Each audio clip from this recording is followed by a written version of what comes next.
Welcome back, everyone, to another deep dive. Today, we're going way back in time to early 20th century Dayton, Ohio. Oh, wow. Yeah, so Really 1900s. really interesting case. Uh, our source material is this Wikipedia article about these unsolved Dayton Strangler murders. Hmm. And in the mystery here is why these killings just abruptly stopped after they terrorized the city for like almost a decade. Yeah, it's a fascinating question, and especially when you consider the backdrop of Dayton at the time. Right. Imagine like a city on the cusp of like the modern age. They were known for innovation, Yeah. churning out inventions like the cash register, but underneath that shiny exterior, there was this darkness brewing, this like fear that someone was targeting its citizens. It's giving very Jekyll and Hyde vibes, right? Yeah, totally. Okay, so let's set the stage. Dayton, in the early 1900s, it was this bustling industrial city. Mm-hmm. Cobblestone streets, horse-drawn carriages, Right. but also this undercurrent of unease as these murders start to unfold. Yeah. Our first victim is 11-year-old Ada Lance in 1900. And this is where you really start to see the impact of these crimes on the community. Yeah. Imagine a child murdered in her own backyard after a family party. Oh my gosh. It's not just the brutality of the crime that's shocking, but it's that shattering of that sense of safety. Right. And it makes you wonder, did parents in Dayton just suddenly become afraid to let their children out of sight? Yeah. Like, did everyday life change as a result of this fear? Yeah, it's a chilling thought, and unfortunately it doesn't end there. Right. 5 years later, 20-year-old Donna Gilman vanishes on her way home from work at the National Cash Register Factory. Mm. And her case introduces another layer of intrigue. Oh, absolutely. Yeah. I mean, the police realized that Donna couldn't have been murdered where she was found. Right. The location was just way too public. Yeah. So the question became, where did it happen? Was she taken somewhere else? And then you have that note she wrote to her lover, like the night before she disappeared. Right. It just adds this element of almost like tragic romance to the mystery. Okay, so we have two murders, years apart, both seemingly random. Yeah. Then in 1907, we have a double homicide. Mm-hmm. A young couple, Anna Markovitz and Abe Cohan, Right. attacked on a lover's lane. Yeah, and what's interesting here is that the killer just seems to be choosing locations that offer privacy and seclusion. It suggests a level of premeditation, an awareness of how to avoid witnesses or being caught. Right. And this consistent approach, the selection of isolated locations, is what we call a modus operandi. Right. It's like a criminal's unique signature. So the killer's getting bolder, more brazen. Yeah. And in 1909, we have two more young women who disappear. 15-year-old Mary Forshner and 18-year-old Elizabeth Fullhart. And Mary Forscher's case brings in like a possible physical clue. Okay. The coroner noted abnormally large handprints on her neck. Oh, wow. It's a small detail, but in a case with so few leads, Right. investigators would have latched on to anything that could help them narrow down their search. Yeah, for sure. And Elizabeth Fullhart's murder is also notable because her body was found redressed, but without her undergarments. Right. It's almost like the killer felt a need to, clean up the scene. Yeah, yeah. Which adds a whole new layer of psychological complexity to their profile. Right. It makes you wonder, what was going through their mind? Exactly. And here's the biggest question of all. Why, after Elizabeth Fullhart's murder, do the killings abruptly stop? Right. It's the sudden silence that is perhaps the most unsettling part of this case. Yeah? Did something happen to the killer? Did they move on? Or did they simply choose to stop? Right. We're left with this massive question mark hanging over the entire investigation. Yeah.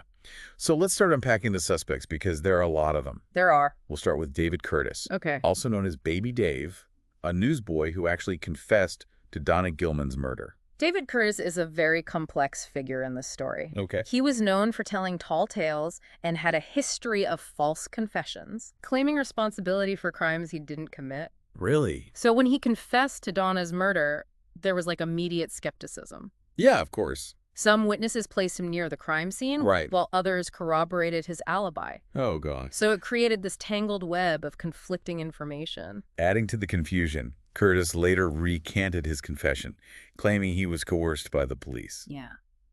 This raises questions about the investigative methods of the time, right? Mm. Were they really focused on finding the truth, or were they just trying to close the case quickly?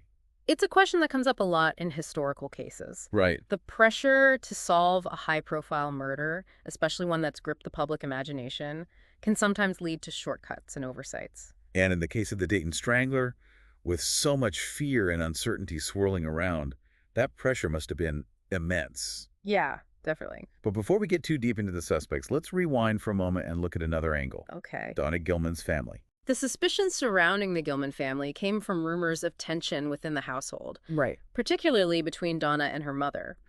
And after Donna's murder, her mother, Kate, attempted suicide, Oh, wow. which naturally fueled public speculation about her possible involvement.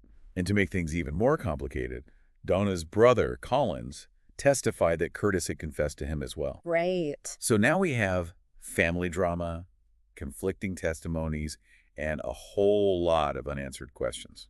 It really highlights the challenges investigators faced back then. Right. You know, without the forensic tools we have today, Yeah. they had to rely heavily on witness statements and circumstantial evidence, Right. both of which can be super unreliable. Yeah, and sometimes those unreliable leads could have devastating consequences. Absolutely. As we see with another suspect, Leighton Hines, a black man who was wrongfully convicted of the double murder of Anna Markowitz and Abe Coham. Leighton Hines' case is just a tragic example of how racial prejudice influenced the justice system at the time. A black man accused of a crime against white victims was often presumed guilty, regardless of the evidence or lack thereof. In Hines's case, he confessed, but later claimed he was pressured and intimidated by the police. Right. He maintained his innocence, but his pleas were ignored. Wow. He was convicted and imprisoned, even though the killings continued after he was behind bars. That's unbelievable. His eventual release is a stark reminder of the flaws in the justice system. Yeah. Not just back then, but potentially even today. Mm-hmm. It makes you wonder how many other innocent people might have been wrongfully convicted, especially those from marginalized communities. That's a sobering thought. It is. And while Leighton Hines' case is particularly heartbreaking, Yeah. it's important to note that the Dayton Strangler investigation had a long list of suspects, Oh, yeah. a diverse group of individuals who, for one reason or another, came under scrutiny. Yeah, and this extensive list speaks to the complexities of the case. Despite numerous leads and investigations, the authorities were never able to definitively identify the Dayton Strangler. It almost feels like everyone in Dayton was a suspect at some point. Right. It's crazy. Yeah, it's almost as if they were just grasping at straws, you know, Yeah. desperate to find any thread that could lead them to the killer. Right. But each new suspect, it seemed to just muddy the waters further. Yeah, and some of these suspects had stories that could have come straight out of a dime novel. Oh, tell me about it. For example, there was William Partlon, a Spanish-American war veteran who was seen near Donna Gilman's murder scene with bruises on his face and blackened eyes. He claimed to have an alibi, but it definitely would have raised eyebrows at the time. It's a perfect example of how circumstantial evidence could just quickly turn someone into a suspect. Right. Even without concrete proof, the appearance of guilt could be enough to just cast suspicion. Yeah. Imagine like the social pressure, the whispers and accusations that might have followed Partlon, even if he was completely innocent. It's a reminder that these investigations didn't just impact the victims and their families, they had ripple effects throughout the community. Totally. Speaking of family drama, Oh, yeah. there's also the case of the Markowitz siblings, who were briefly considered suspects in the double murder of their own sister Anna and her boyfriend. Right. Apparently, they weren't too fond of the relationship. It's a scenario that speaks to the anxieties of the time. Yeah. Rapid social change often leads to conflict. And in this case, a seemingly harmless romance could have just sparked tensions within a family, Right. becoming a focal point for suspicion, even if ultimately unfounded. It makes you wonder if investigators at the time were looking for motives that fit the social norms they understood, Right. even if those motives weren't actually there. Yeah. Yeah. And then we have the case of Mary Forshner, where a man named Charles Snyder, who boarded at her house, became a suspect. A barber claimed he saw Snyder washing blood and mud off his clothes shortly after Mary's murder. Again, we see that reliance on hearsay and circumstantial evidence. Right.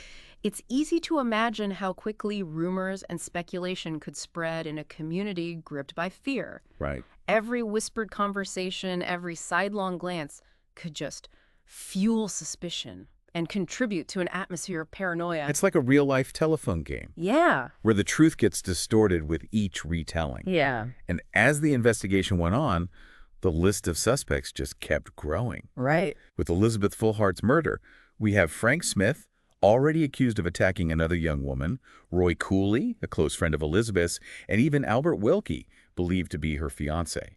Each new suspect just brought their own set of circumstances and potential motives to the table, Yeah. creating this web of possibilities that seemed to grow more tangled with every passing day. Right. It must have been overwhelming for investigators, trying to sift through all this information, Right. desperate for a breakthrough that never seemed to come. It almost feels like the investigation itself became a reflection of the anxieties of the time. Mm-hmm. The more chaotic and uncertain the world felt, the more chaotic and uncertain the search for the killer became. That's a fascinating observation, yeah. Yeah? It's as if the case became a microcosm of like the societal upheaval happening around it, Right. mirroring that sense of unease and the fear of the unknown that just permeated everyday life. Okay, back to the suspects. We also have Elwood Weimer, a Canadian who was arrested in Hamilton, Ontario on suspicion of Mary Forstner's murder. He admitted to drinking heavily but denied any involvement in the killings. Weimer's case highlights how the investigation extended beyond Dayton, becoming a multi-jurisdictional effort. Right. It shows the level of fear surrounding the Dayton Strangler. Yeah. This fear that crossed borders and fueled suspicion of anyone who even remotely fit the limited description they had of the perpetrator. It's as if the killer became a boogeyman, Right. a figure that just embodied all the anxieties and uncertainties of the time. Right. And then there's Elmer Carr, whose former employer accused him of being responsible for arson, theft, and you guessed it, the murders of 3 women, including Elizabeth Fullhart. Carr's case, while eventually dismissed, illustrates how interconnected crimes, Right. even though seemingly unrelated, could become entangled in the narrative, further obscuring the truth. Yeah. It's like a jigsaw puzzle, where someone keeps forcing pieces into the wrong spots, making it impossible to see the complete picture. So we have a city paralyzed by fear, a string of brutal murders, and a seemingly endless parade of suspects. And then, just like that, the Dayton Strangler vanishes. Wow.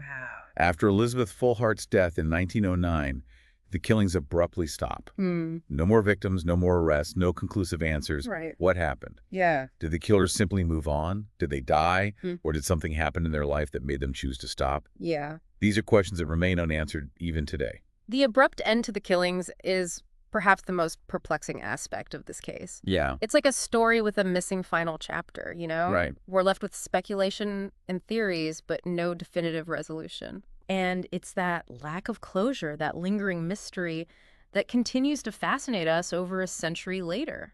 It's a story that leaves us with more questions than answers. Yeah. But even without a clear resolution, the Dayton Strangler case offers valuable insights into the social anxieties and investigative challenges of the early 20th century. Absolutely. Yeah, it's almost like the Dayton Strangler just became like this ghost story, you know? Right. A cautionary tale whispered through generations. And I have to admit, Yeah. it's making me think twice about walking home alone at night. Well, while it is important to be aware of your surroundings, Yeah. it's also important to remember that, these kinds of cases are incredibly rare. Right. But what this case does offer is like a glimpse into the past, Right. a window into the fears and uncertainties of a society that was just on the brink of transformation. So we have this cold case, a mystery that may never be solved. But does that mean that the Dayton Strangler got away with it? It's certainly a possibility. Yeah. The lack of conclusive evidence and that sudden end to the killings, Right. it leaves that door open. So there's still hope. Absolutely. Yeah. Advances in forensic technology, like DNA analysis, Right. could potentially unlock new clues from old evidence. Or perhaps a fresh set of eyes could spot a connection or a detail that was previously overlooked. And who knows, maybe someone listening right now has a piece of family history. Right. A story passed down through generations that could shed new light on this case. Exactly. After all, our deep dive today was just based on a Wikipedia article. Right. Which is really just a starting point. Precisely. There could be old newspaper articles, court records, or even personal diaries out there containing valuable information Right. that could help to crack this case wide open. Right. And that's what's so fascinating about history. Yeah. It's not just a static collection of facts. It's a living, breathing narrative that we can continue to explore and re-examine. So what's the takeaway for our listener today? I think the Dayton Strangler case reminds us that even in an era of progress and innovation, darkness can lurk in unexpected corners. Right. It highlights the vulnerability of human life and the enduring power of unsolved mysteries. Yeah. But it also encourages us to keep asking questions, to keep seeking answers, and to never forget the victims whose stories deserve to be remembered. Well said. And listener, if you're feeling inspired to do some detective work of your own, Yeah. we encourage it. Just maybe be careful out there, especially on those lonely roads at night. Yeah. You never know what secrets the past might hold.